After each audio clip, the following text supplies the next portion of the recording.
As-tu déjà ressenti cette douleur brûlante de la trahison?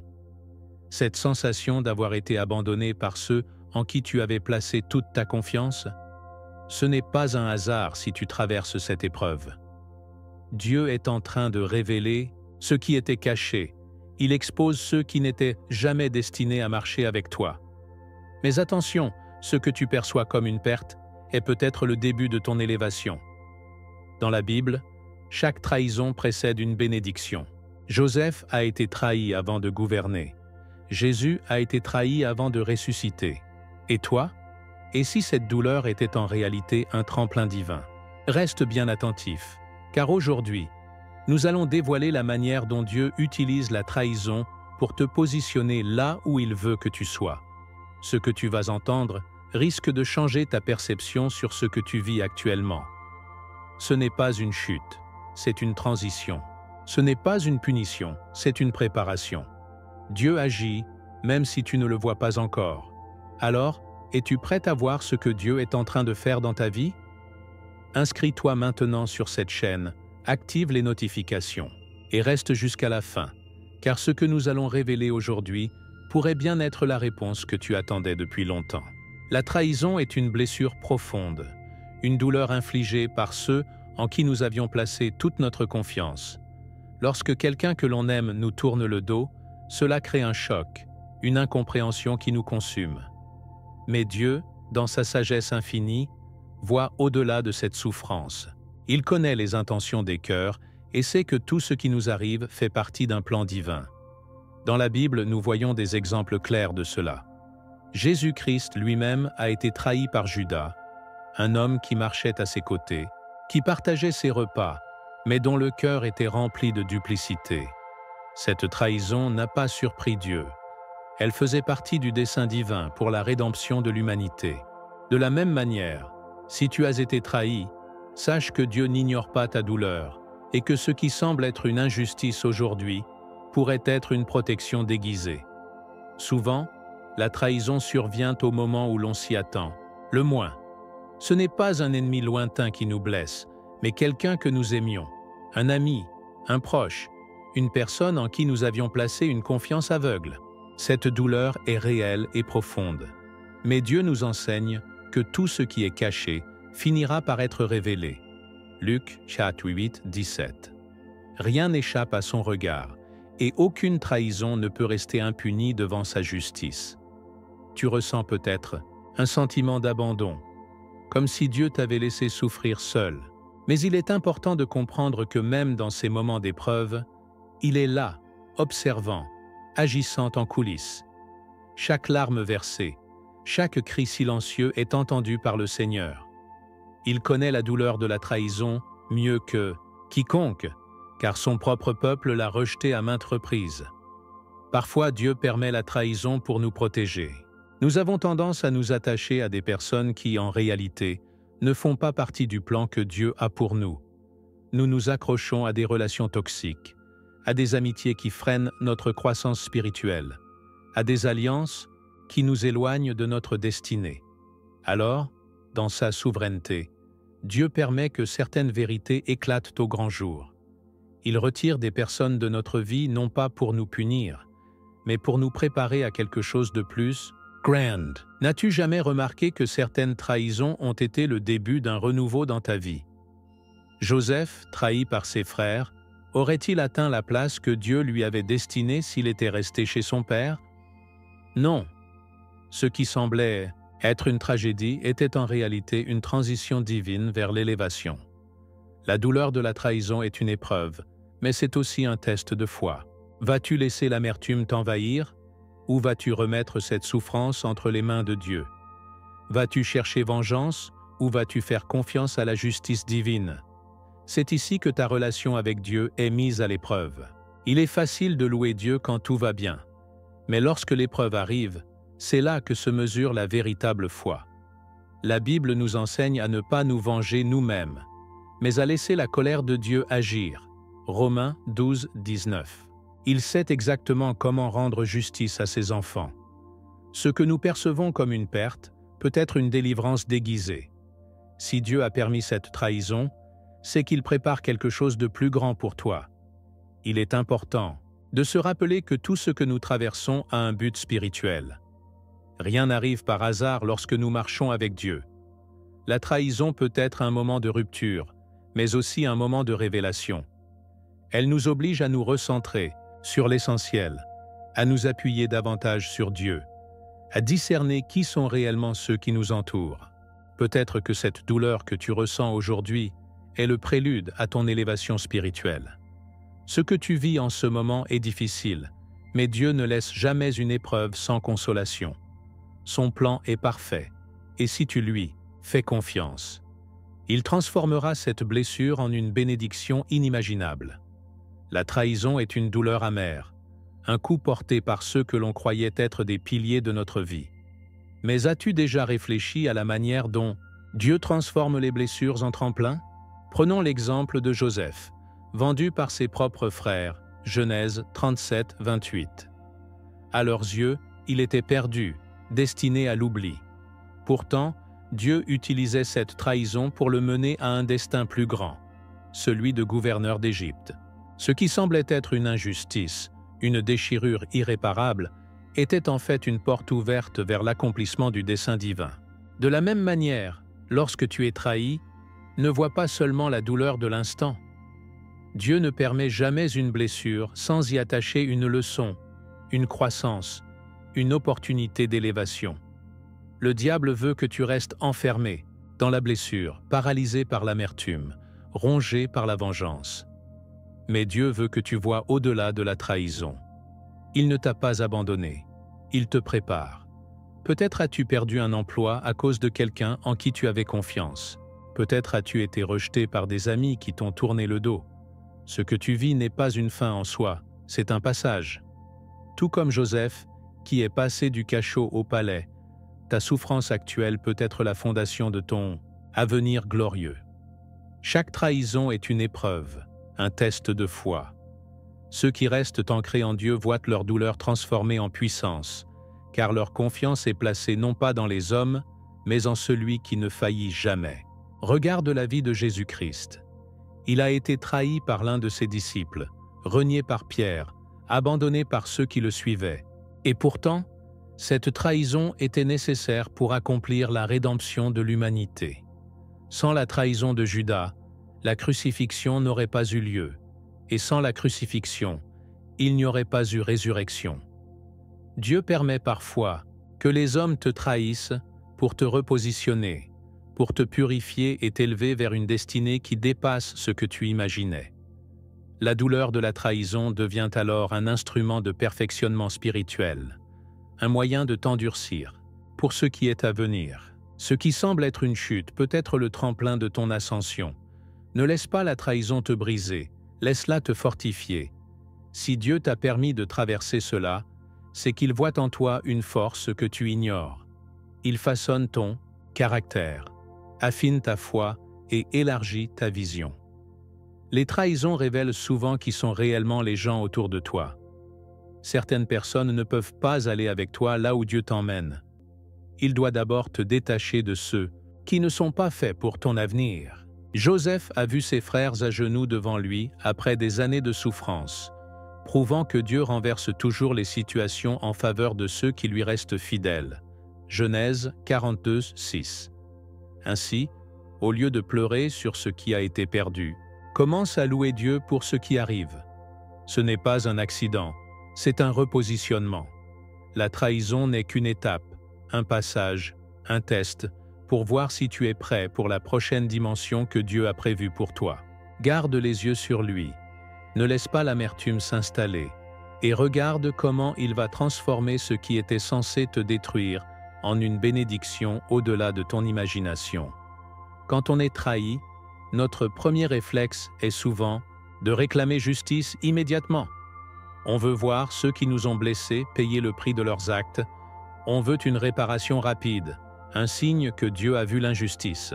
Mais la justice divine ne fonctionne pas selon le temps des hommes. Dieu agit en silence, mais il agit toujours. Dans la Bible, on voit de nombreux cas où la vengeance immédiate n'a pas eu lieu, mais où, au moment parfait, la justice s'est manifestée avec éclat. Pense à Haman, qui avait préparé une potence pour Mardochée, et qui a fini pendu à cette même potence, Esther 7, 10. Quand Dieu intervient, il retourne les situations de manière irrévocable. Il laisse parfois le temps passer, non pas parce qu'il est inactif, mais parce qu'il veut que la vérité éclate pleinement et que la leçon soit complète. Dieu est un Dieu de justice, et il ne laisse aucune trahison impunie. Mais il agit selon sa sagesse infinie. Tu as peut-être l'impression que ceux qui t'ont trahi s'en sortent bien, qu'ils prospèrent même après t'avoir blessé. Ne sois pas trompé par les apparences. La Bible est claire. Ne t'irrite pas à cause des méchants. N'envie pas ceux qui font le mal, car ils sont fauchés aussi vite que l'herbe, et ils se flétrissent comme le gazon vert. Psaume 37, 1-2. Ce que tu vois n'est qu'une illusion passagère. Si Dieu permet qu'un traître prospère un temps, c'est uniquement pour que sa chute soit d'autant plus grande. La patience de Dieu n'est pas un signe d'oubli, c'est une démonstration de sa sagesse et de son amour. Parfois, il nous demande simplement de lui faire confiance et de ne pas chercher à nous venger nous-mêmes. À moi la vengeance, à moi la rétribution. Deutéronome 32, 35. La vengeance appartient à Dieu, parce que lui seul sait comment l'exercer, sans injustice. Toi, si tu agis sous l'impulsion de la colère, tu risques d'aggraver les choses. Tu risques de prendre des décisions qui, au lieu de t'élever, t'enfoncent encore plus dans le ressentiment et l'amertume. Mais si tu laisses Dieu faire, tu verras sa justice s'accomplir d'une manière que tu n'aurais jamais imaginée. Parfois, il agit en retirant la paix à ceux qui nous ont trahis, en les laissant récolter les conséquences naturelles de leurs actes. D'autres fois, il les confronte directement, exposant leur duplicité devant tous. Regarde la manière dont Dieu a traité les traîtres dans la Bible. Judas, après avoir vendu Jésus pour 30 pièces d'argent, n'a pas pu supporter le poids de sa faute et s'est lui-même condamné. Matthieu 27, 5. Les frères de Joseph, qui pensaient s'être débarrassés de lui, ont dû affronter leur propre culpabilité des années plus tard, quand ils se sont retrouvés à sa merci. Genèse 42, 21. La justice divine est implacable, et elle agit bien souvent là où on ne l'attend pas. Voilà pourquoi il est essentiel de garder la foi et de ne pas s'épuiser à vouloir comprendre tout de suite pourquoi les choses prennent du temps. Si tu as été trahi, ne perds pas ton énergie à chercher à régler les comptes toi-même. Dieu sait tout, il voit tout, et il n'oublie rien. La seule chose que tu dois faire, c'est rester fidèle, garder ton cœur pur et avancer avec confiance. Laisse le Seigneur gérer ceux qui t'ont fait du mal. Et un jour, quand tu verras comment il a retourné la situation en ta faveur, tu comprendras pourquoi il a pris son temps. Quand on est trahi, la douleur est inévitable. Elle nous prend au dépourvu, nous coupe le souffle, nous fait douter de tout. Mais la vraie question est, que vas-tu faire de cette douleur? Vas-tu la laisser t'anéantir ou vas-tu la transformer en une force indestructible? Regarde comment Jésus a réagi face à la trahison. Il savait que Judas allait le vendre. Il savait que Pierre allait le renier. Mais il ne s'est pas laissé submerger par l'amertume. Au contraire, il a utilisé cette douleur comme un tremplin pour accomplir la volonté du Père. C'est exactement ce que Dieu veut que tu fasses. Il ne te demande pas de nier ta souffrance, mais il t'appelle à la déposer entre ses mains afin qu'il en fasse une arme puissante entre tes doigts. Les épreuves ne viennent pas pour nous briser, mais pour révéler notre véritable nature. Un diamant ne brille qu'après avoir été taillé, et l'or ne devient pur qu'après être passé par le feu. La douleur peut devenir un catalyseur de transformation spirituelle, un moyen d'apprendre la résilience et la patience. Job en est la preuve vivante. Il a tout perdu, ses biens, ses enfants, sa santé. Ses amis l'ont accusé. Sa propre femme lui a dit d'abandonner sa foi. Mais au lieu de sombrer dans le désespoir, il a choisi de s'accrocher à Dieu. Et à la fin, il a reçu le double de ce qu'il avait perdu. Job 42, 10. Ce que tu vis aujourd'hui n'est pas une condamnation, c'est une formation. Dieu te prépare pour quelque chose de plus grand. Et il a besoin que tu sois fort, que tu sois inébranlable. Tu as le choix. Laisser la douleur te définir ou la laisser te fortifier. Le diable veut que tu sois écrasé par l'amertume, que tu te replonges sans cesse dans le passé, que tu nourrisses ta colère contre ceux qui t'ont blessé. Mais Dieu veut que tu utilises cette expérience pour mûrir, pour affiner ton discernement, pour apprendre à ne plus dépendre des hommes, mais uniquement de lui. Le Seigneur est mon roc, ma forteresse et mon libérateur. Psaume 18, 2. Tant que tu t'appuieras sur lui, aucun coup porté par l'ennemi ne pourra te détruire. Tout ce que tu traverses aujourd'hui n'est qu'une préparation. La blessure que tu ressens est la preuve que Dieu est en train de t'élever à un autre niveau. Les plus grandes victoires naissent souvent des plus grandes souffrances.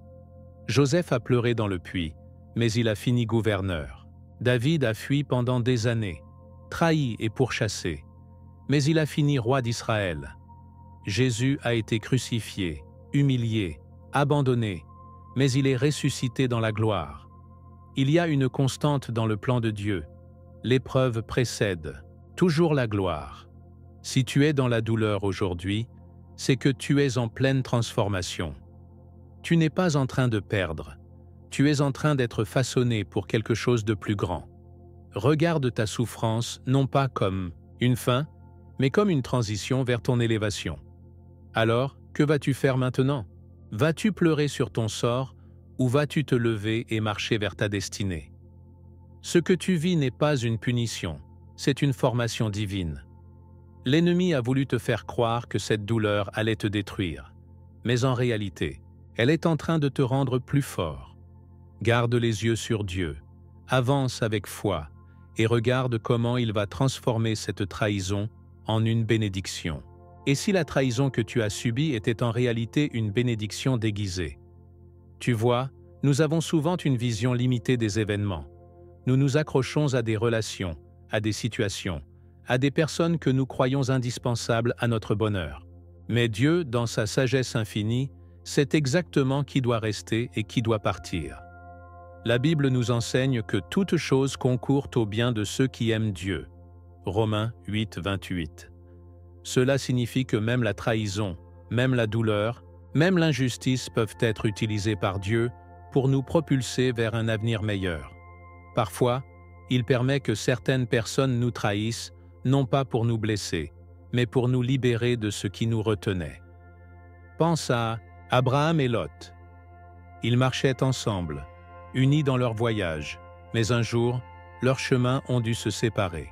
Il y avait des tensions, des conflits, et au final, Lot est parti dans une autre direction. Ce qui semblait être une division était en fait une bénédiction. Car après le départ de Lot, Dieu s'est révélé à Abraham et lui a montré la terre promise. Genèse 13, 14, 15. Tant que Lot était là, Abraham ne pouvait pas voir ce que Dieu avait pour lui. Il en est de même dans nos vies. Certains départs, bien qu'ils fassent mal, sont nécessaires pour que nous puissions voir la bénédiction que Dieu prépare.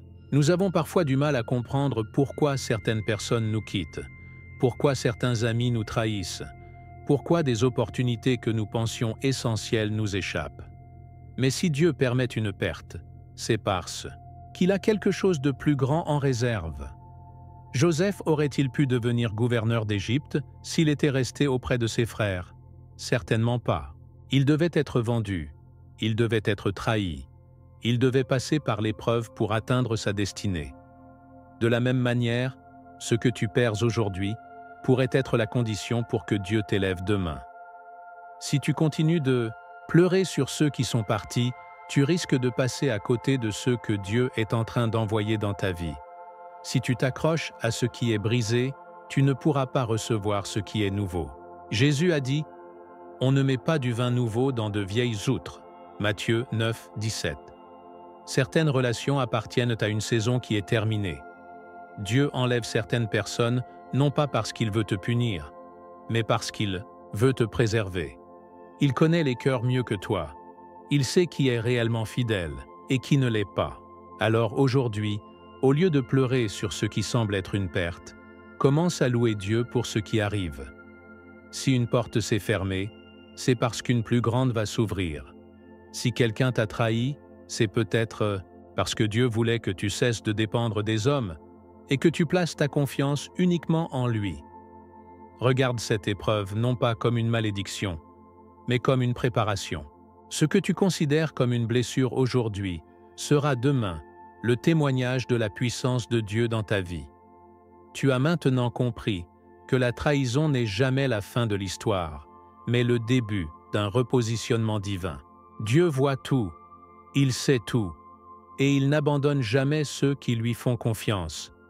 Maintenant, dis-moi, as-tu déjà vécu une trahison qui, avec le temps, s'est révélée être une bénédiction déguisée? Partage ton expérience. Dans les commentaires, ton témoignage peut encourager d'autres personnes qui traversent cette même épreuve. Si ce message a parlé à ton cœur, assure-toi de t'abonner à cette chaîne et d'activer les notifications pour ne manquer aucune révélation que Dieu a préparée pour toi. Et surtout, regarde la prochaine vidéo qui s'affiche à l'écran, car elle va encore plus loin sur le plan spirituel et pourrait bien être la réponse dont tu as besoin aujourd'hui. Que Dieu te bénisse abondamment. À très bientôt. C'était José.